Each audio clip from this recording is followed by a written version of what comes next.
గత కొద్ది రోజుల క్రితం చిత్తూరు జిల్లా పుల్చల మండల పరిసర ప్రాంతాల్లో సంచరించి స్థానిక రైతులను ముప్పతిప్పలు పెట్టిన 13 ఏనుగుల గుంపు ఇప్పుడు సదుం మండలం పరిసర ప్రాంతాల్లోని నాయనపాకాల అటవీ ప్రాంతంలో తిష్టవేసి సాయంత్రం వేళల్లో నాయనపాకాల అటవీ ప్రాంతం నుండి బయటికి వచ్చి నాయనవారిపల్లి పరిసర ప్రాంతాల్లో ఉన్న పంటలపై తమ దాడుల వేటను కొనసాగిస్తున్నాయి.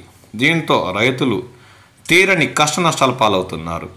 నిన్న సాయంత్రం ఏనుగుల గుంపు అటవీ ప్రాంతం నుండి పంటలపై దాడులు చేసేందుకు సాయంత్రం వేళ సంచరిస్తున్న దృశ్యాలు స్థానికులు తమ కెమెరాలో బంధించిన దృశ్యాలను ఇప్పుడు మనం చూస్తున్నాం. ఏనుగుల గుంపు సంచారంతో రైతులు కంటి మీద కునుకు లేకుండా అవుతుందని వారు వాపోతున్నారు. అటవీ శాఖ అధికారులు వీటిని దూర ప్రాంతాలకు తరమేస్తే తప్ప తమకు ఈ సమస్య తీరడం లేదని వారు ఆవేదన చెందుతున్నారు.